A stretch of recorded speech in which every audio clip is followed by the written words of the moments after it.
Welcome to episode 14 of the Liminal Space podcast. This is Tristan. And this is Rashid.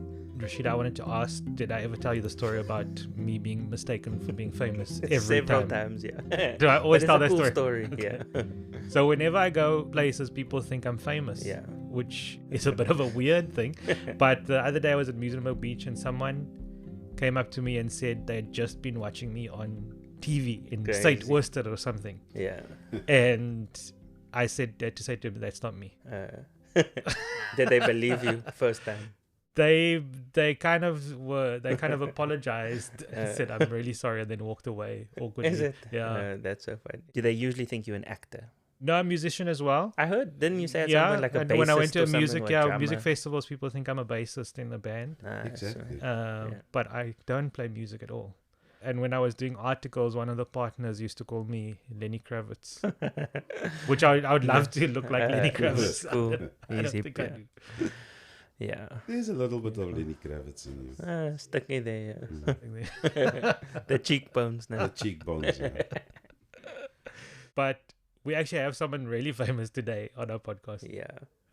Oh, A local celeb. A local celeb. I don't know about being A local celeb but who's also a family member Also family. of So one of us. Yeah, first time we have a family member. Yeah. Oh, is this your first time? Yes. It's our first time, yeah. So this is an Adams. So obviously that's your family, Rashid. Abduragman Adams, also known as Abdu Adams, is an award-winning South African actor, director, and drama lecturer.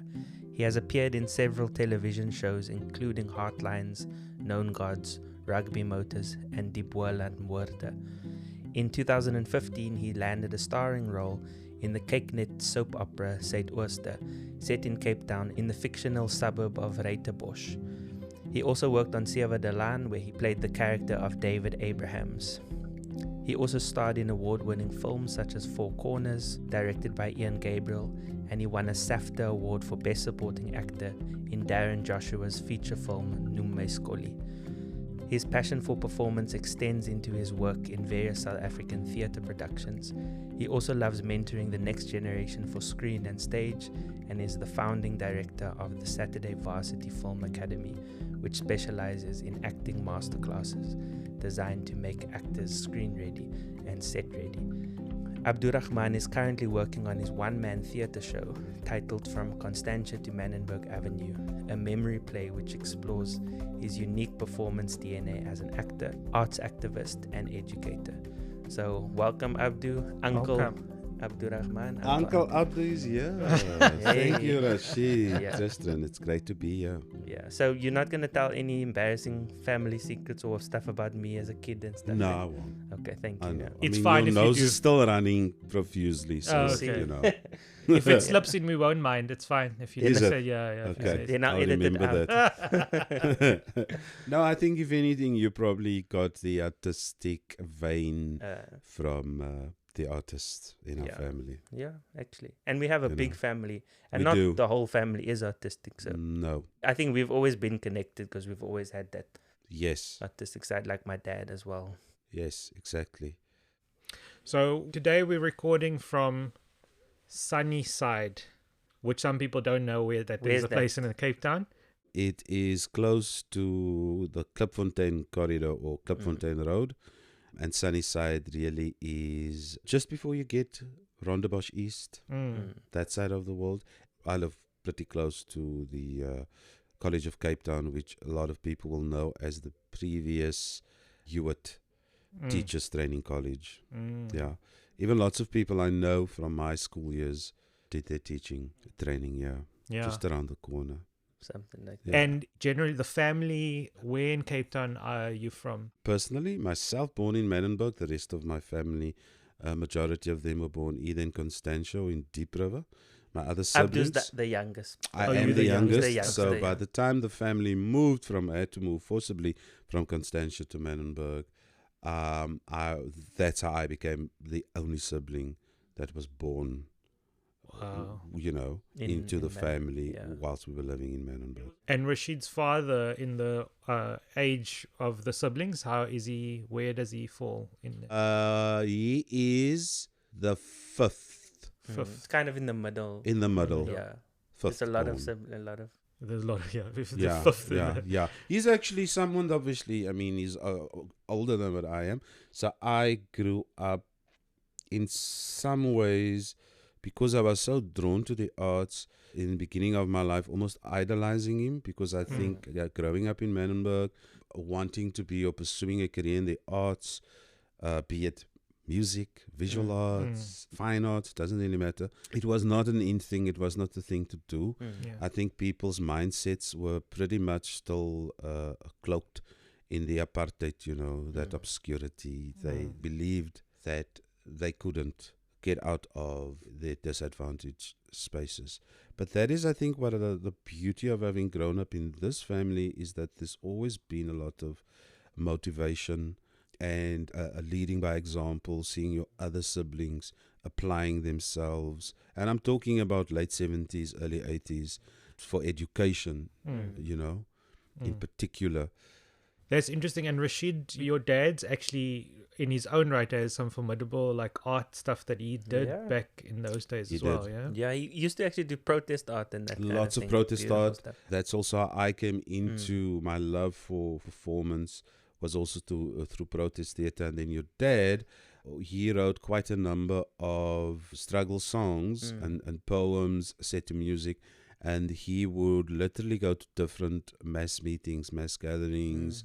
He would perform there. He was quite the activist. He was also quite the activist at school. Is it? Not just him, but also many of my other siblings.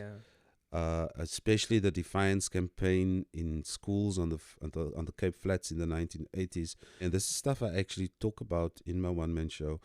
Are those moments where it seems that all their activist friends would be at our house, and it would literally be like a production line where they would be coming up with slogans, designing posters.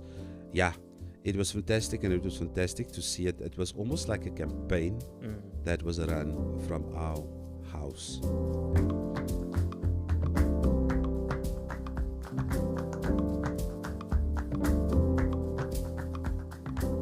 So that idea of leading by example, I think, you know, nowadays, people of my age and older, it's all about, the kids are not the same anymore. The kids are this, the kids are rude, the kids are stuck.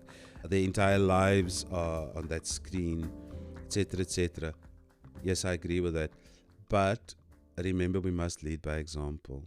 And then maybe sometimes ask yourself, how many times a day, as a parent or guardian, do you sit with that phone when people speak to you, or your children speak to you, and you don't necessarily answer them back? Yeah. I think in a way we're all guilty of that. It's the way of the world right now.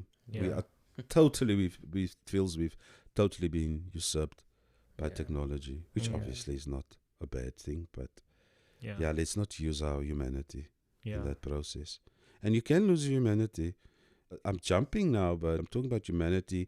And if one looks at the Palestinian crisis also, you know, we are inundated with all these images over and over and over. And I feel that for some people, that does cause desensitization.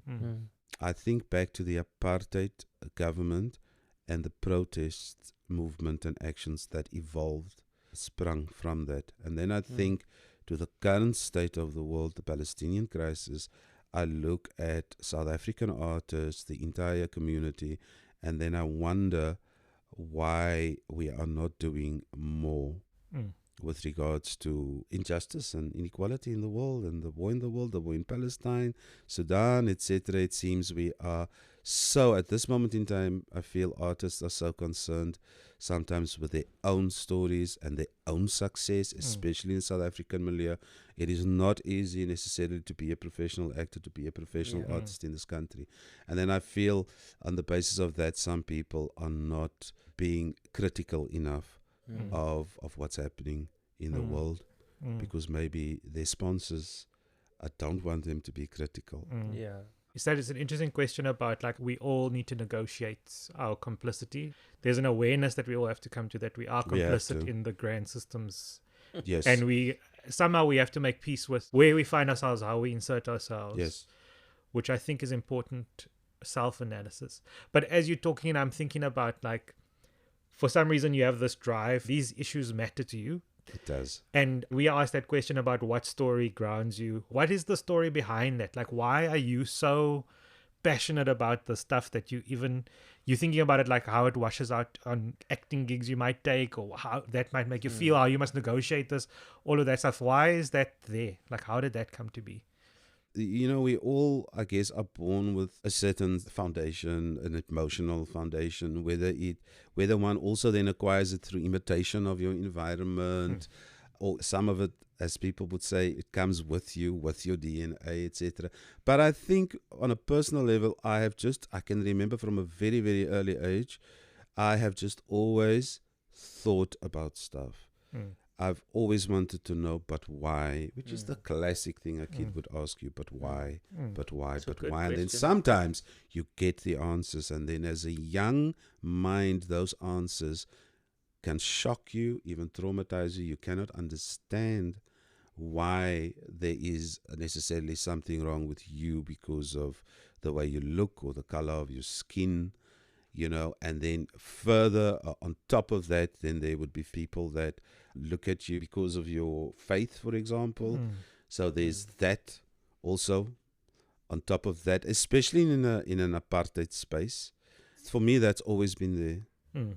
I couldn't just play in the street and wonder why when we would go to my sister who lived in Ocean View, Komiki side. So we would drive from Manenberg, that whole stretch. So I remember as a kid driving down that beach road, I would just be in awe. And it was a dream space for me. I would look at homes, double-story homes, and I would say, oh, one day I'm going to live in a house like this. And then my mother's going to live in the room with the venstertjie and die dak, you know. Like that, I was like, that for me was like the life that I wished for. And then driving past schools, so-called white schools, and then just seeing the infrastructure there, the school halls, the rugby poles, the rugby fields. Then coming back to Manenberg, coming back to the township, and having none of that infrastructure, and just that antithesis, that juxtaposition of these two worlds for me was just so stark always, you know. And being called a whatnot, I remember once also we had to go into a shop in town, myself, my mother, and then there were a couple of white people in there, and then we entered, and we were literally chased out, and we had to wait outside.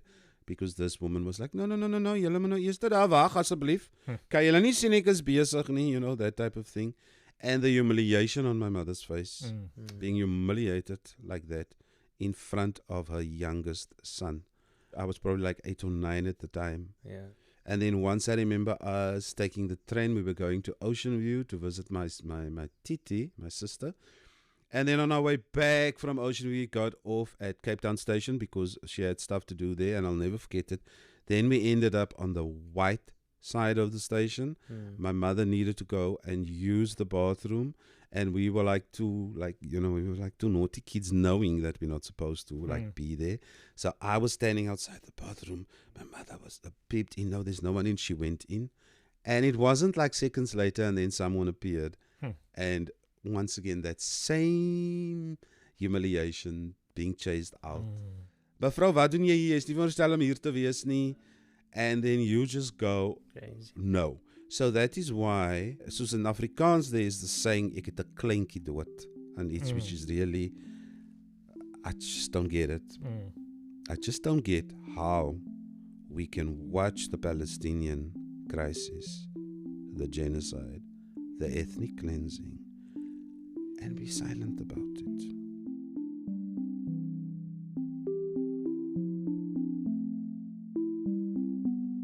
I wanted to mention also to kind of go back to the humanity thing you were speaking about. Before you were an actor, you were actually a nurse.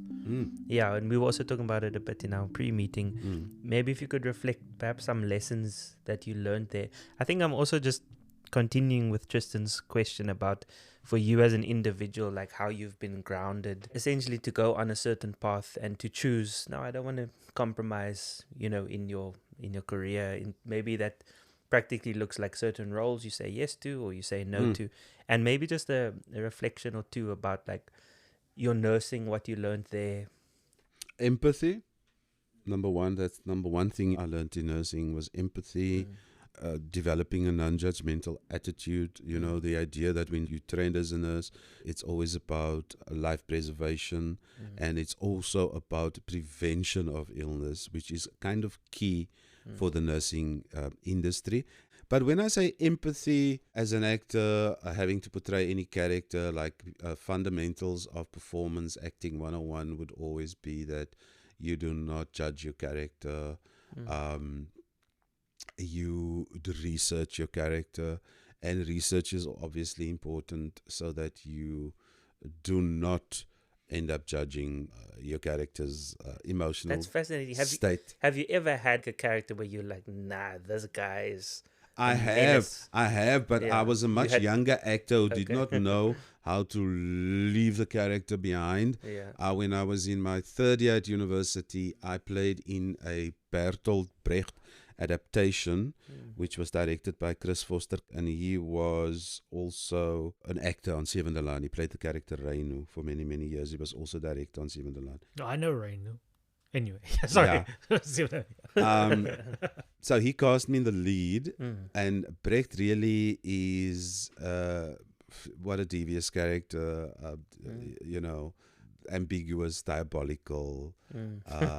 You always play villains, eh? You're a good villain. Well, I think maybe it started there because I really invested in that, and I wouldn't say I did or tried to do method acting, but maybe I did some method there in my attitude towards people during the day, in order sometimes I felt to become that obnoxious person.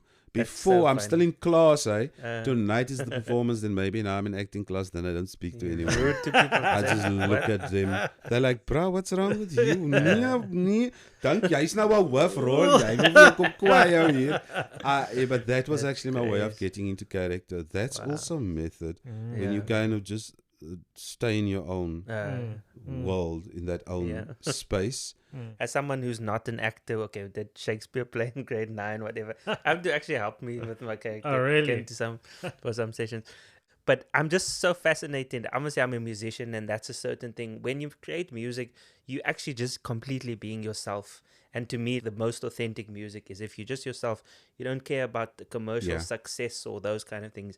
You just want to pour a part of your soul and your spirit into it. So I'm so fascinated by acting, because it's something where, like, a successful actor, you have to actually become someone else. And that's something that I'm sure, Tristan, we've never experienced that. Yeah, no. But I think as an experienced actor, you later do not have to go to certain extremes to become the character. I think you know within yourself where to go find that particular thread, character thread. Okay. Sometimes it's there, sometimes it's not there at all. You've never sometimes experienced what your character is, and that is where your research comes along. You have to obviously know what this character is about, the foundational level of the character, etc. So we went down this thread because of that nursing question, and it's related because you spoke about empathy in nursing and to be non-judgmental. And I just wondered if you wanted to unpack that a little. In your nursing time, what did that look like? Like, what was it like being a nurse? I have to say that nursing is a beautiful vocation. And I think, if anything, nursing teaches you a lot about yourself, about your own humanity, because you get nurses that are there because they want to serve, they want to preserve life. Nursing it gets into the crevices of your being when you're a nurse. Think about it, you are surrounded by ill health and dis-ease. 24-hour cycles of that as a nurse, be it day duty or night duty. For me, the most important thing as a nurse, I think, I've always wanted to be in service of mankind. I don't know where it comes from, but I think you must want to be in service of people up to a point and not romanticize it, that it's all so great and it's so beautiful and I'm helping people and others, developing them, etc.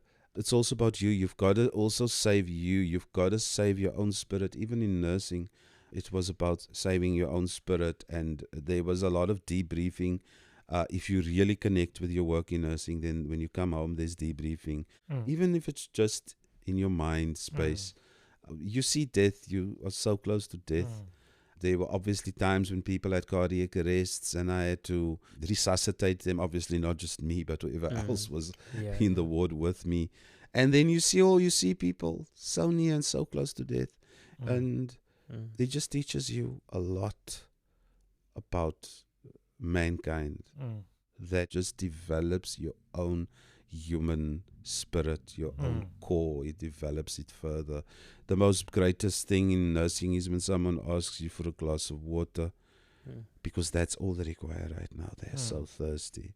And that action, the action of giving a sick person a glass of water, is sometimes more rewarding than being famous.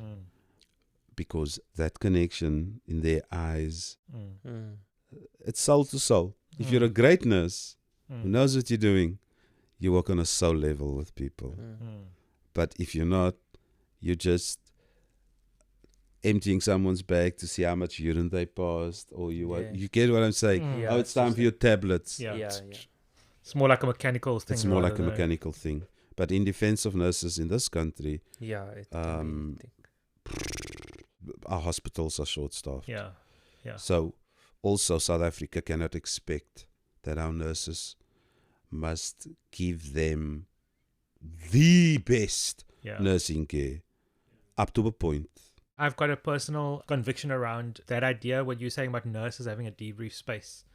Very important. Part of nurses being able to care for others is caring for themselves. So even that concept of in service of mankind means, for you to be able to be in service of mankind means that there needs to be something that helps you to cope with the daily scene of people dying, violent wounds, all of these kinds of things. From what you were speaking about earlier, your passion even in high school was always drama. So after nursing, at what point did you decide then to go into drama? I always knew that I liked the idea of performance. And then in standard 1, which was grade 3, I was cast as the lead narrator and dancer in Old MacDonald's Farm. In grade 3? In grade 3. And I was a hit. Is it? Okay. I was a hit. I think maybe, I don't know, maybe I was born for the stage, because the moment I got on that stage and I saw the audience, I was just like, this is so lekker. Were you Old MacDonald? I was Old MacDonald and I was a cow. Or the top part of a cow, and then I would narrate also. Okay. Yes. Then in standard 4, which was grade 6, my teacher at the time, Mr. Tabit Gassant, he was very young. He had just qualified, I think, from Hewitt Training College, and he came and he was that broom that just swept clean. So he wrote a play, and then he needed to cast an old man for it, a school play, which just our class was doing. And then he chose me to audition for it, and another boy, Gamdi Arendse, and then Gamdi got the part, and I felt very rejected because I felt I did the better vocal impersonation of an old man. But Gamdi, somehow, because I think he was shorter than I was, he got the physicality of the character. He could really embody that old man. And I would probably also, in retrospect, have given him that part. But that's where it started. Okay. So I was like, I like this. Then Mr. Gassant, over 2 weekends, he built the bookshelf in his own time, and then all the classics, well, not all the classics, but there were just all these novels, all these books. Treasure Island, Man in the Iron Mask. I remember distinctly I had to read Man in the Iron Mask, and then you get 2 weeks to read this book, and then you have to come and you have to give a review. In grade 6, in Manenberg, in the township, best education ever. Sometimes it's not about where you go to, but who teaches you. Yeah. I also believe that. So I think those are all the elements that kind of steered me towards performance, And then protest theatre as an SRC member, writing plays in a group and then performing them, Yes, it's definitely started with protest theatre. And I would say probably with your father also, like we mentioned earlier. He was basically a performance poet. Yeah. Yeah, He was a performance poet at that point in time. Yeah. But then while you're now a nurse, at some point you go, okay, I'm going to leave nursing now and I'm going to start acting. Yes. What is that point that happened? I say it was divine intervention, because the one day I was a very happy nurse, and then I walked past people performing somewhere in town, and I was just so fascinated. It was very absurd. This entire performance was more absurd than anything else. I didn't understand a single thing, but I knew that deep down there was meaning. But what that meaning was, I did not know. And I remember then just thinking, what do you call this? Then I went and did research, and I said, absurd theatre. Oh, what's absurd theatre? Okay. And then I was just, that bug just hit me again. It just hit me. And then I knew that this was never going to go away. So there's this like moment where it just switches all of us. Like, But I said a prayer a week before, and I said, I love what I'm doing, but there's something I feel that this is great, but why? What is this? Why? What is this thing? There's something else I'm being called to. And then I had that happening. And I prayed about it, thought about it. And then after that, I was just convinced that the time was now. That if I waited longer, I would just go into nursing. Because when I was at nursing college, I used to say, I'm going to be the Minister of Health. wow. That was like my ambition. Yeah. Minister of Health. We do Minister of Health, and everybody. Was there a first production that you then become part of? That I you pursued? think what really started that, besides the school experiences with Mr. Hassant and with Mrs. Thaver in grade 3, was the District 6, the musical, which was running at the Baxter in 1986. So then our school went to the Baxter, and that was the cherry on top for me. I think seeing professional theatre on stage, under the lights, everything to do with the theatre, the sound, the costume. I was so in love with what I saw. Sad about the story, but in love with what I saw. When I left there, I knew that eventually one day I was going to be on a stage. That is actually what I wanted to do. And I also in my head thought, if it's not me, maybe I will put people on stage. So that seed was planted very early. But it's because of the response I got from some people at my school, family members, members of the community, when during matric I intimated very early on that I think I want to go and study performance, I want to do a degree. And people were just like, you don't do that. There's no space for you as a colored, and then you're still a Muslim. They would tell me, there's not going to be any space for you. But for me, I did not believe that, because my mom's best friend, a Muslim woman, was working in the wardrobe at the drama department. And she would mention other people's names, or say, I would hear, oh, there's this colored chap here that started there at the university. Oh, he's a good actor. So I knew that wall was being smashed open. So I heard them, but I didn't believe them. I was like, no, but I heard Auntie Yasmina saying X, Y, and Z, and there's a new. And I mean, this would be me eavesdropping, of course. A conversation with my mother. And also just hearing someone talking about Hamlet. Oh, the Hamlet was exquisite.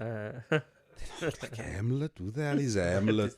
And you can't luckily even Google, we had a bookshelf. You can't even Google in those days. But luckily we had a bookshelf. Okay. There's Hamlet on the bookshelf. And luckily my mother spent a lot of money to buy us encyclopedias. So I could go and look up under H. Oh, Shakespeare. Who the hell is Shakespeare?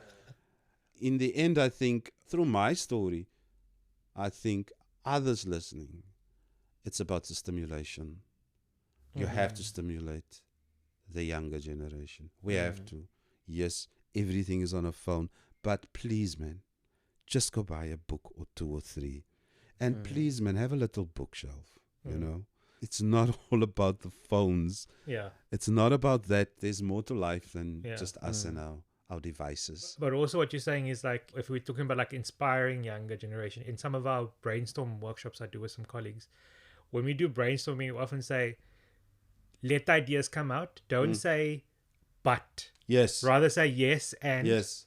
So you're adding. So with for you, it's like, as that little kid wanting to be an actor, you almost need someone going, not this is impossible. You rather say, that's a really brilliant idea. Like my Let's cousin who explore what passed that away looks like. months ago. In fact, I should actually dedicate my one-man show to her, because she was the one when I was about 8 years old when they asked me, what you going to do one day? And I said, I was going to work in television. And then the entire gathering laughed. She was the only one that did not laugh. Sure. And she said, you really want to be on TV one day? I said, yes, I just find it so interesting. It is just so interesting for me. And she said, okay, inshallah, my boy. If that is what you want, I hope you will have the best time in that career. I hope that, if she said, if it will be good for you, then may Allah give you, let you work in the television industry.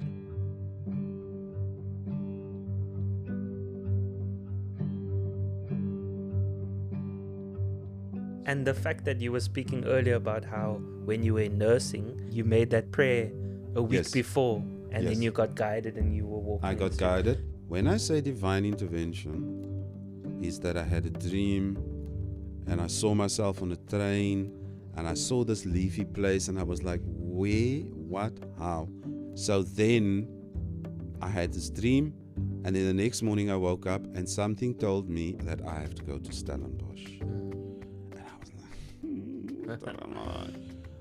And then I just took the train. I got ready. I took the train. I didn't know where Stellenbosch was. I had never been to Stellenbosch. So you had a dream that you took a train somewhere, and but then you didn't know did where that. I was going. I didn't know where I was going. Just a leafy place. It was just, there was lots of trees and trees and trees. That's crazy. And then I remember meeting someone when the journey ended. I didn't know who it was. And then when that journey ended, there was a white guy who was a Stellenbosch engineering student. And I was kind of looking around and he was like, is you right? And I was like, actually, you know, I just took the train from Cape Town. I have no idea where the university is. He said, no, I'll take you. Where do you need to go? I said, I'm going to the drama department. He said, no, I know exactly where the drama department is. He walked me there. Fantastic. Beautiful reception.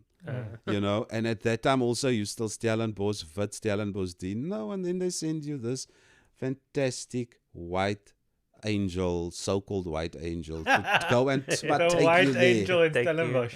You know?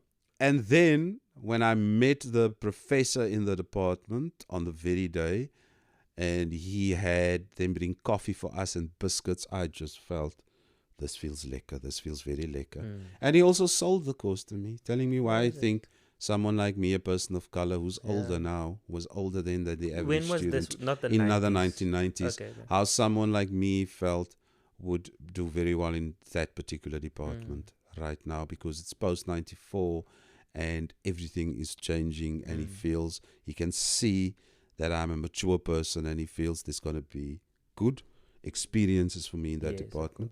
And I'm happy I went to Stellenbosch at that point in time. I also felt it was good to not be Cape Town based, and to also just be out of my township space. Manenberg, Mitchell's Plain. So in a way, I mean, I've lived it. I wanted another space away from Cape Town, so to speak. And still around the corner, actually.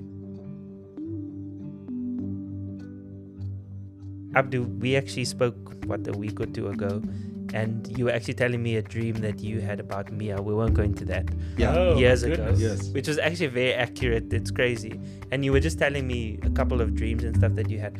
I'm so interested and intrigued. We often talk about things on the podcast, things like imagination and I guess possibilities, and maybe even the idea of a liminal space is this threshold space where you're between two things. So it's like between reality and imagination, or different things like that. And I do think that the dream world, for example, it is probably one of those spaces where you're like on this threshold. So I'm fascinated. Obviously, you told me a couple of stories a few weeks ago, and maybe not necessarily speaking about specific things, but perhaps just about like dreams and dreaming, and maybe even how that possibly ties into faith, your faith, and different ideas like that. Would be cool to explore that. Sure. I don't know. I'll give you a quote that you said, your Abdu quote. If you don't dream, you're dead. Yeah, but if you don't dream, you are dead. You have to dream. You have to have some ambition. Even if not in this life, then depending on your faith status, then for the year after. Because you also, in the beginning of the podcast, you spoke about this dream space that you went on when you were driving down the ocean road. So you're driving, you see these houses and things, and you're thinking, I want to get there somehow. And somehow that is interacting with reality. Like you are somehow also living. You're right. It's the dream spaces. I mean, why I always say, look, we all dream. We know we all dream. And some of our dreams, I mean... some are nonsense, eh? Some are nonsense, eh? And some are even unrealistic dreams. There's a difference between, I think, a real dream and a realistic dream. Wait, are we talking about like dreams now when you sleep, or like... I'm talking about in general. Let's say I have a dream I want to be... yes. Whatever. A pilot, Minister of Health. Minister of Health. That is my dream. Yeah. But is it a realistic dream? At the age of 20, 21, where I was, yes, absolutely. Yeah. You do your nursing, you go, you do an M, you do a PhD or not. Of course, you know, you can enter into that space. But then also realistic dreams. What is a realistic dream? Is a dream that I think you probably have more faith in that it can come to fruition. Does that make sense? I'm conflating the two. But your dream about being on a train to a leafy suburb yes. thing, is that realistic or not realistic for Abdu at that age? For Abdu at that age, because also Abdu was still searching, and also Abdu didn't always understand the dream spaces, like the actual physical, when you don't sleep, you dream. I couldn't always make sense of it, and I wouldn't even try to. Sure. Initially, I would just go, you're just going to wreck your brains until the moment comes when you physically are on the train and you realize, okay, that is exactly what happened to me. That I said, I'm going to Stellenbosch. And when I got to the station, I almost turned around. Returned. But it's that idea of you made it this far. You said you were going to take this train. Still not connecting it with a dream, because sometimes we dream and we dream a whole lot of crap. And I also think not every dream necessarily is like this big message to you. Sure. Yes. You know, I mean, let's be honest. Sometimes it's just crap. And how do they say also in Islam is that some dreams also come from Satan himself, you know. So, I mean, geez, how do you distinguish between that? Discerning. What I'm getting to, I guess, is in this idea of this liminal space of entering a dream space. Let's call it that. It's like almost if you try to reverse engineer it. So I'm thinking about your big dream of being the Minister of Health. Like, that might seem ridiculous in some ways for some people. But in other ways, you have to start there to get there. You know what I mean? Yes, you have to start there to get there. And so, of course, I think it's about... it's like you said, you have to make a start. Once you make the start, I think the other signposts. Sometimes you don't have the signposts, but the signposts appear as the process continues. So I think many times for any dream, and I'm talking about a dream like an earthly dream, it has to start somewhere. It really is about planting the seed for that dream to grow. And sometimes it grows, but it does not grow the way you want it to grow, which can be challenging. And sometimes even you lose your pluck, man. You lose your motivation sometimes. But for me, it's always about the start and that there's a continuum. Just follow the process. That's the one thing also I think performance has taught me. Nothing comes without a process, no matter what it is and how small or how big that process may be. You know, but it's about starting it. And then comes the sustenance, sustaining this dream of yours. And with that also, I think, comes support. You cannot sometimes build dreams without a support structure, whether it is emotional, whether it is physical, whatever, financial. There must be a support structure. Otherwise, it gets lonely. And you're thinking you're fighting against demons when actually you're not fighting against demons. Everything is there for the dream. But obviously it's challenging sometimes. Things don't always work out. You can dream, but it's not necessarily to say that it's going to work out exactly the way you want. Yeah. I'm thinking about, like, if we're talking about blurring the lines between imagination and reality. Oh, in reality, you mean like a character world and But also what you're saying is if you have the support system, if you make a starting, you're starting to blur the lines between this imagined future and what the future can actually be. Yes.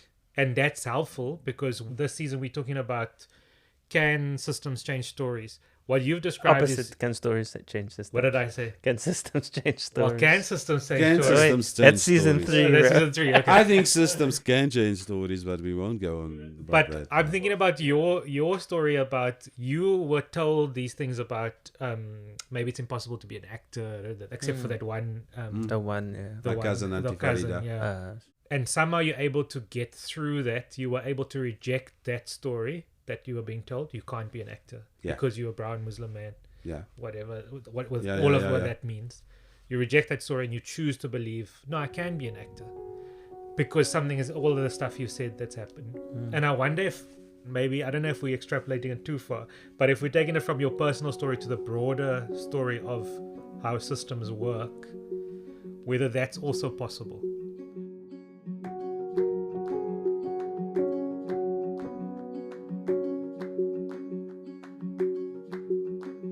So maybe to start landing the conversation, obviously acting and writing scripts and plays and everything which you do, it all involves stories and storytelling. And I was even thinking about how you spoke about when you watched District 6. Yeah, when I was in grade 10. In grade 10, like when you watched that and you spoke about, you said, obviously the story made me sad.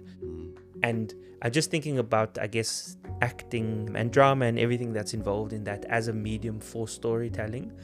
We obviously talk a lot about stories and it's very much a focus.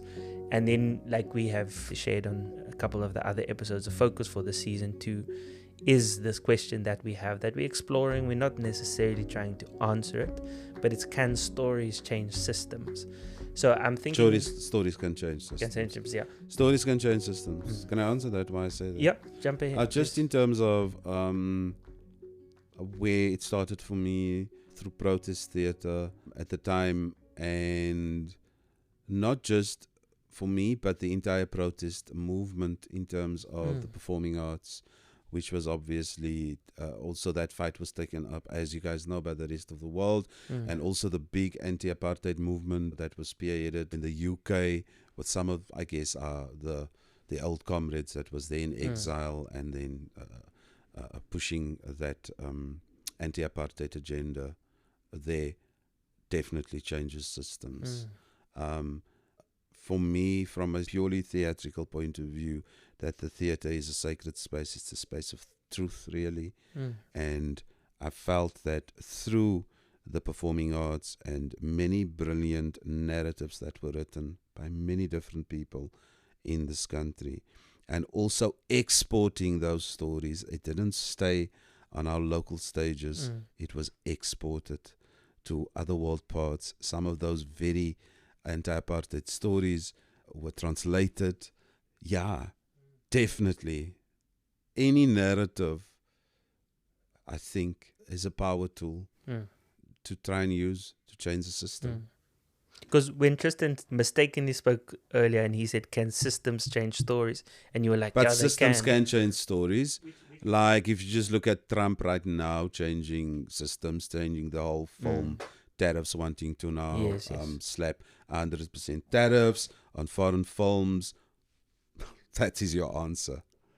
That is the system changing the story. And Yeah. also listening to some of my South African counterparts, people that have written stories, most of them are screen related, and then now wondering whether there's funders will eventually come through with this money because they sit on opposing ends of the political spectrum. Yeah, sure. So I would almost say that part of the, I guess part of the challenge is the fact that, I would say it like this. I think that because systems know that they are actually built on the foundation of certain stories, they actually want to dictate what is allowed, what is permitted, and that kind of thing. And I think that that's part of the challenge. So there's all these beautiful stories. Systems, definitely. Yeah. So there's all these beautiful stories, even locally, that want to be told, that want to be made. But then there's impediments. There's impediments. And then you get a system that maybe some local people are there now. I'm not going to mention names or anything, but you have these international systems coming in, buying or saying these are great stories, let's work on these narratives. But now what they are doing is they want a watered down version of not the narrative, but the way it is spoken. So certain terms that, for example, may be very South African will be taken out of the local script, and it may be replaced by an American term that relates to it, etc. So one certainly wonder, am I okay with this? Is this maybe the way how we also go in there and form our own imperial performance space as Africa in that bigger space there that is mostly, I guess, inhabited by the West at this point in time, or at least I guess the West has a lot of money for film in particular. Especially English language. Especially the English language. So that comes back to when we always talk about negotiating yourself, negotiating as just a South African actor. It doesn't matter your background, but nowadays, because we have so many international companies, production companies coming to film here, which isn't necessarily a bad thing. I think it is great. We have to start forming part of that bigger collective also that we were talking about earlier. And it is not just national or local, So it's not at all, I'm not saying it is a bad thing, but what I don't like is the prescription of people coming in and wanting you to change key, sometimes even key points in your story, which is very relatable to a South African context or even language, so that it fits the world or the bigger world out there. Because I don't see American series where people speak in a southern accent and some of us don't understand what they are saying being changed. So my question to the South African screen, and especially the screen and film industry, is I know we all want to make the film industry work for us as a whole in South Africa, but to what an extent do we give away our power? Even as simple as changing a word that a South African would never say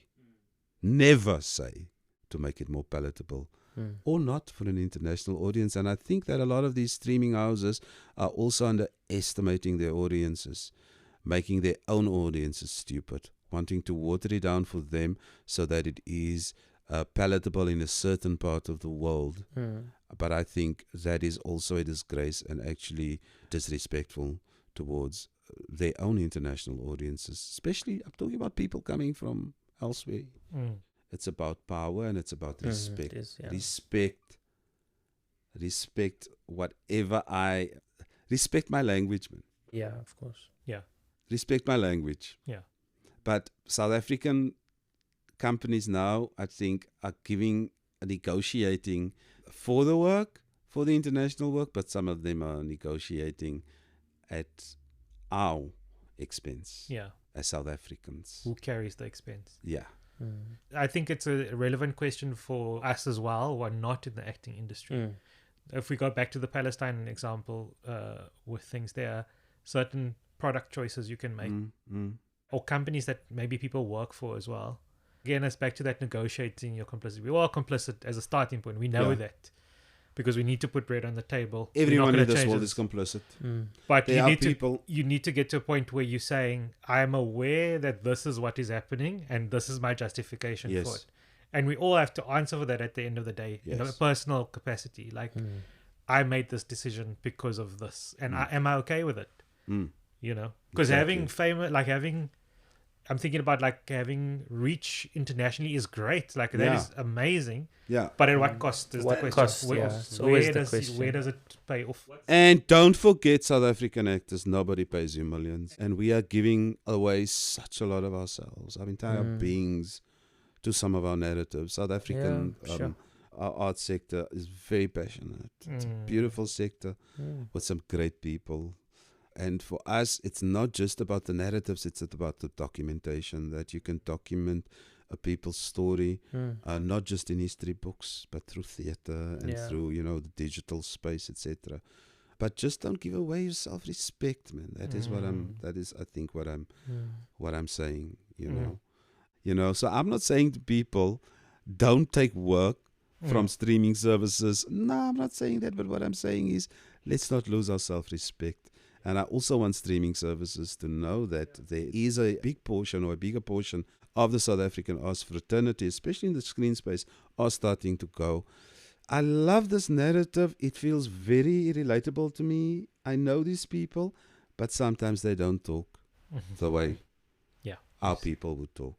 And I have a big problem with that because no American is going to give up the way they speak for a movie to make it in another space. So the world is a bigger place than just the American art scene right now. I think it's a growing space.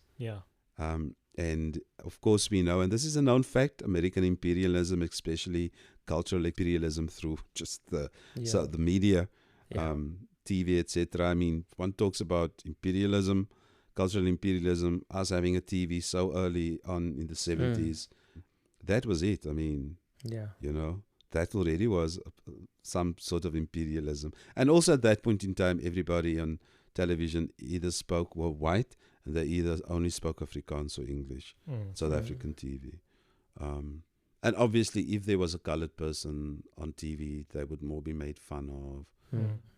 They made a gangster or something. Made a gangster. Didn't you have something like I've that? played many gangsters. I don't have a problem with gangster roles, eh? But didn't you reject it one time in backstage? You were asked to play a gangster and you said no. No, I think I was asked to play a pedophile. Oh, hectic. dear. And Okay. I was Okay, I get considering it that. because the guy gets the Gets what's character coming, in the end. He gets what he Okay, he gets justice served him. you know, Okay. which is great. But at that moment in time, I was more worried about how much they were going to pay me, which wasn't a lot. It was like 2,000 Rand per day. And I was like, guys, you cannot want me to play a pedophile on national TV for 2,000 Rand. Great. Well, that's a good note to end on. that's a good No, we're not ending on pedophilia. No, I'm no. sorry.